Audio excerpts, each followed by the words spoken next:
All right. So I am Zach Elmblad from Elmblad Media Group down the hall in Studio 219. And I was the producer of my younger brother's film, which is a silent adaptation of The Raven, the poem by Edgar Allan Poe. The film's playing on the TV over here on the other side of the room.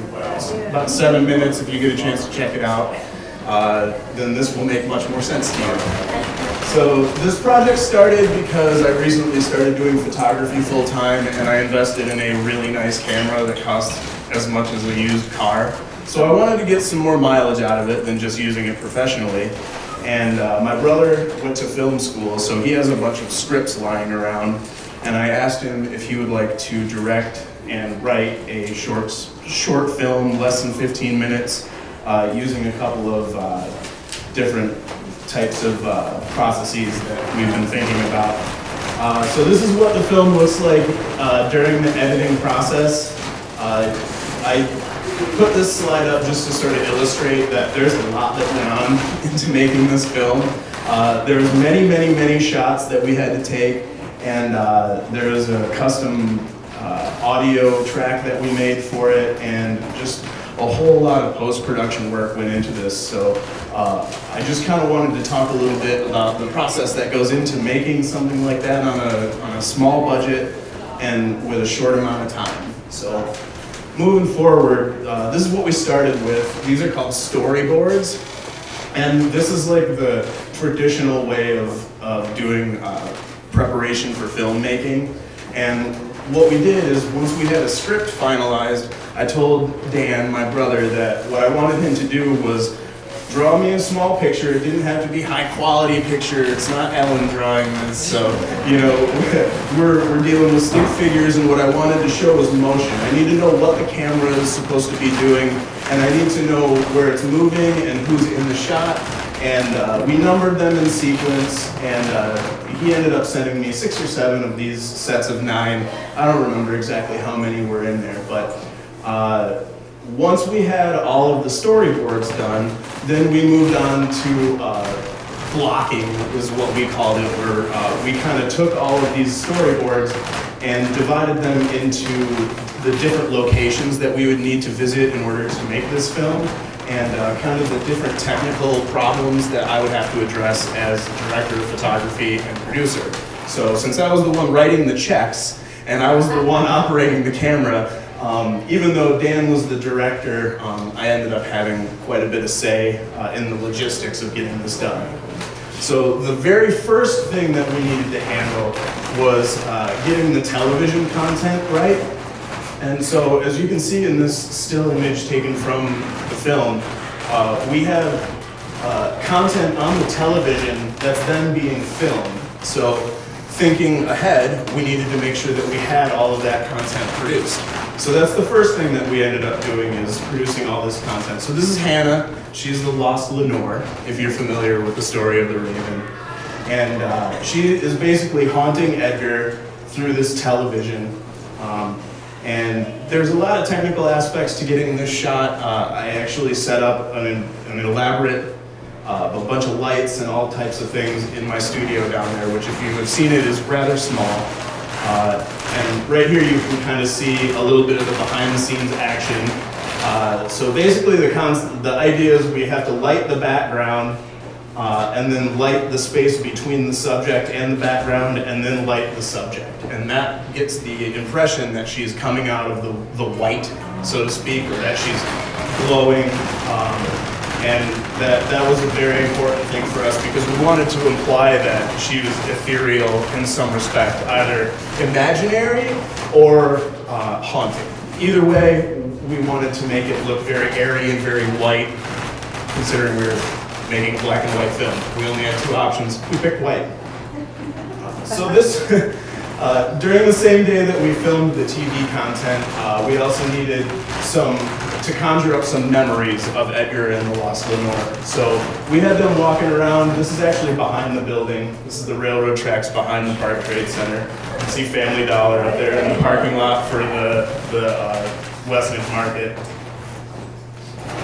The next location that we had was this parking garage. So conceptually, Dan wanted to have Edgar on this parking garage, sort of contemplating whether or not he was gonna jump. And then we have the Lost Lenore either as a visage or as a real person talking him down. And then we echoed the shot with her later on, because in the poem, he's sort of racked by the grief of not having his lover anymore. We don't know if she's died, we don't know if she's left him, we don't know if he's left her, we don't know what the circumstances are, and that's kind of what we wanted to make a comment on. And so we really wanted to focus on the depressive element of Edgar. So if you notice, he had short hair and was clean shaven during the filming of the TV content, and now he's starting to look like he's reached the end of his rope. This is the bedroom scenes. This is just kind of another behind the scenes type thing. You can see us last minute editing some of the video footage. And this is Dan, who's the director, and this is my youngest brother, Josh. And he was Edgar, the talent. So in a lot of these scenes, Dan is crouched under the bed, kind of hiding, getting away from the camera. In this scene, he's actually hiding down here. And I wanted to use this image because this sort of represents a lot of the technical challenges that we had when we were filming in the bedroom, which is where a large majority of the story takes place. The main thing that we had to do is, if you watch the video, this picture falls off of its own accord, or the ghostly hand of Lost Lenore, however you want to look at it. And during the course of filming, we kind of forgot that that thing was going to be really important. So there was many, many hours spent doing what's called masking, which is where we actually had to superimpose that image there. So when we filmed it, that image actually was not on that table, and we had to insert it onto that table. So it's very, very, very hard to tell. And it was probably about 20 hours of editing work for my brother to get that done. Why would you put it back? We put it back because it's important for the story. If you watch the film, you absolutely know why. Another thing that we did is we wanted to talk about how this is an internal struggle for Edgar. The rest of the world does not care and is oblivious to his struggle. So the outside world is color. And that's why we have the shutter color, and there's actually a little bit of off-white color put on this as well, yellowish color. This was filmed entirely in black and white, so this color is actually added after the fact. This next scene we actually did film in color, but if you were to look very closely, this is actually turned black and white, which is another long editing process that Dan went through, trying to best capture what he was trying to say with this film.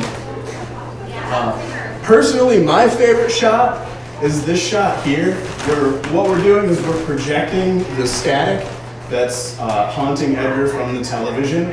And I just really liked how this turned out, it being black and white. We turned all the lights off in the room and then projected what was being played on the TV with an actual projector so that we could get it to kind of lay across his body like that. You can see this is what we show, but in reality, during that shot, there was a projector sitting where that television is, projecting that static on him. So the Edith Hamilton mythology is the long-lost tome of forgotten lore that Edgar was thumbing through during his haunting from the Lost Lenore. And of course, if you watch the film, basically what happens is he gets frustrated and he tries to unplug the television. So that was another aspect we had to plan for. So we needed to be able to have this thing moving in real time while he was interacting with it, because her eyes follow him around the room. And so all of this stuff was done ahead of time, and we figured out how to time it properly, kind of on the fly while we were in the room. It was about a 12-hour day of shooting to get the bedroom content. Keep in mind this is a 7-minute film, and we've been to 4 locations already, and we probably got about 60 or 70 hours of editing. It was a lot of work that went into this tiny little thing. So here you can see him carrying the TV. It actually still does have her on there. And what we did is, to keep it looking like the cord was hanging down, we actually stuffed it through his pants. And there's another cord that's feeding the image to the television that's stuffed behind his shirt and down through his pants as well. So we had to go through a lot of lengths to preserve the continuity of what we were trying to say with this. Again, with reiterating the haunting aspects of Lost Lenore, we did this editing trick where the visage of where Lenore has been in the doorway kind of appears and flutters, and things start to get really quirky as the film begins to end. And then we end up, he's gotten rid of the TV, and now we wanted to sort of deliberately say that he's projecting the image of his lost Lenore onto himself. So really, Edgar is racked with this sort of brooding sense of loss, but again, we don't really know what's happened to Lenore. Did she leave him? Did she die? Is he dead? What exactly is going on here other than just sort of some sort of grief that's not really caused by anything that we know? And so one last technical element that I wanted to talk about was the masking that Dan did. And so as we fade out of the last shot here from Edgar suffering in his bedroom in his own misery, we wanted to have the effect of like a tracking of a VCR kind of going over the screen, so as to sort of not just confuse the person that's watching it as to what they just witnessed, but also to sort of imply that this is a memory that he's replaying over and over and over again in his head. And if you remember, VHS tapes tended to do this kind of thing after you watched them over and over and over again. So as the memory begins to fade of the lost Lenore, so does his memory of all the grief start to fade away like these VHS tapes that are playing in his mind. The last little bit that I want to talk about is the original score that was made by Kenton Horseman, who is our cousin, Casey. And we recorded the piano soundtrack, which if you had been here earlier is playing on that video. We recorded that at my parents' house on an heirloom piano that belonged to my grandmother. And we wanted to have a piano soundtrack for the silent film to make it sort of like a modern answer to what silent film was. And they used to play bar pianos, which were generally poorly tuned and poorly played by non-professional pianists. So Casey is not a professional pianist, and it was a largely improvisational piece that actually ended up being really, really, really good. And if you watch the film and listen to the soundtrack, there's parts of it where he's hitting the piano when things fall, and it's actually very effective. Just a little bit about the audio here. We used 3 microphones to record the piano track. This is what you see before I edited it.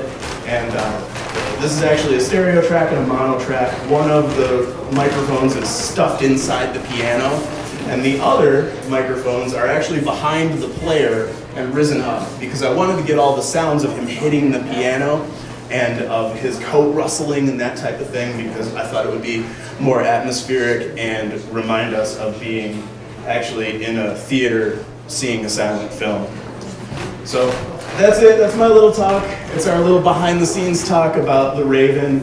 I was really excited to make this film, and I know my brothers were as well, but what we really wanted to do was show that we could do a small budget production, an art house production, basically with just the material I had in my office and a $500 budget. We ended up doing this for $325. All the actors got paid, everybody got fed, and it was a lot of fun to be had for $320. There's a lot of work that went into it, and if you get a chance, go ahead and check it out. It's playing on that TV back there, and it's also playing in my office, Studio 219. Whoever's up next, come on.